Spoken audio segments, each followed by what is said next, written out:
ബ്രാഹ്മണനല്ലെങ്കിൽ എന്നോടൊന്ന് വിളിച്ച് പറയായിരുന്നില്ലേന്ന് വെച്ചു. ബ്രാഹ്മണനാണെങ്കിലേ ഞാൻ വഴിപാട് കഴിക്കുകയുള്ളൂ, ബ്രാഹ്മണനല്ലെങ്കിൽ എനിക്ക് വഴിപാട് വേണ്ടാന്നും എന്നുള്ള രീതിയിൽ സ്ഥിരം സ്റ്റാഫായിരുന്ന ശാന്തിക്കാരനായ ഒരു സജീഷ് എന്ന് പറഞ്ഞ അദ്ദേഹത്തിന്റെ ഒരു പുല ബാധിച്ചു, ഒരു മരണം പ്രകാരം ഒരു പുല ബാധിച്ചിട്ട് 10 ദിവസത്തേക്ക് അദ്ദേഹം പറഞ്ഞു അങ്ങനെ വരാനാ പറഞ്ഞത്. ദേവസ്വം ബോർഡിന്റെ ഈ പെരുവാരം സബ് ഗ്രൂപ്പ് ഓഫീസറിന്റെ അറിവോടുകൂടി ഞാനിവിടെ നിൽക്കുന്ന സമയത്ത് 6-ാം തീയതി തുടങ്ങിയാണ് കയറിയത്.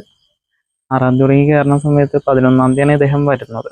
ഈ ഒരു പത്മൂട്ട് പാൽപ്പായസം വഴിപാട് നടത്തുകയും അദ്ദേഹത്തിന് ഞാൻ പ്രസാദം കൊടുക്കുന്ന സമയത്ത് അദ്ദേഹം എന്നോട് നേരിട്ട് ജാതി ചോദിക്കുകയും ഞാൻ SC വിഭാഗത്തിൽ ഇന്ന കാറ്റഗറി പെടുന്ന ആളാണെന്ന് പറഞ്ഞു. അദ്ദേഹത്തോട് നേരിട്ട് പറഞ്ഞു. അദ്ദേഹം അത് കേട്ടോടുകൂടി തന്നെ ഈ ഇവിടുത്തെ സ്ഥിരം സ്റ്റാഫായ ഹരിച്ചേട്ടനോട് വന്നു, ബ്രാഹ്മണനല്ലെങ്കിൽ എന്നോടൊന്ന് വിളിച്ച് പറയായിരുന്നില്ലേന്ന് വെച്ചു. പിന്നെ ഇദ്ദേഹം പറഞ്ഞു, തിരുവിതാംകൂർ ദേവസ്വം ബോർഡിലേക്ക് ബ്രാഹ്മണന്മാർ മാത്രമല്ല ശാന്തിക്കാർ, പല ആളുകളും പല വിഭാഗത്തിലുള്ള ആളുകളുണ്ട്. അതുപോലെ തന്നെ പകരത്തിന് ഇവിടുത്തെ കാര്യങ്ങൾ ഭംഗിയായിട്ട് നടക്കാൻ എന്നുള്ള ഒരു സിറ്റുവേഷനിലേക്കുമ്പോൾ നമ്മൾ ജാതി വെച്ചിട്ടല്ല, പിന്നെ ഇന്നത്തെ കാലത്ത് ജാതി ചോദിക്കാൻ പാടില്ലെന്ന് അദ്ദേഹം പറഞ്ഞു. പക്ഷെ അയാള് ആളുകളുടെ മുമ്പിൽ വെച്ചാണ് പറയണത്, ഭക്തജനങ്ങളുടെ മുമ്പിൽ വെച്ചായിരുന്നു അത് പറയണത്. ബ്രാഹ്മണനാണെങ്കിലേ ഞാൻ വഴിപാട് കഴിക്കുകയുള്ളൂ, ബ്രാഹ്മണനല്ലെങ്കിൽ എനിക്ക് വഴിപാട് വേണ്ടാന്നും എന്നുള്ള രീതിയിലാണ് പുള്ളി പറഞ്ഞത്. നമ്മൾ കേൾക്കുകയാണ് പറഞ്ഞത്.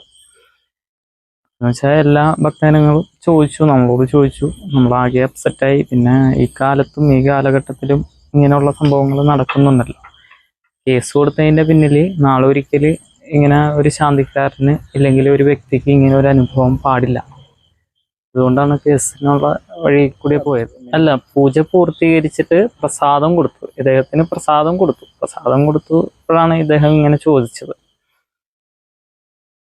അങ്ങനെ ചോദിച്ചത്, ആ പ്രസാദം കൊടുത്തപ്പോഴാണ് അദ്ദേഹം ചോദിച്ചത്. നാട്ടുകാരൻ തന്നെ, ഈ തത്തപ്പള്ളിയിലെ ഈ നാട്ടുകാരൻ തന്നെ, ഈ അമ്പലത്തിന്റെ സമീപവാസി തന്നെയാണ് അദ്ദേഹം. ഭാരവാഹികളൊക്കെ പറഞ്ഞേക്കണെന്ന് വെച്ചാൽ കേസായിട്ട് തന്നെ മുൻപോട്ട് പൊക്കോളൂ എന്നാണ് നാട്ടുകാരും പറഞ്ഞത്. അത് തന്നെ വന്നു നിന്നവരും ഭക്തജനങ്ങളെല്ലാവരും അങ്ങനെ തന്നെ പറഞ്ഞു. 11-ാം തീയതിയാണ് ഞാൻ കേസ് കൊടുത്തത്. പിന്നെ 12-ാം തീയതിയാണ് ഇത് രജിസ്റ്റർ ആയെന്നും പറഞ്ഞ് എനിക്ക് ഫോണിൽ മെസ്സേജ് വന്നത്. പിന്നെ 14-ാം തീയതിയാണ് എന്നെ വിളിപ്പിച്ചത്, സ്റ്റേഷനിലേക്ക് വിളിപ്പിച്ചത്. പോലീസ്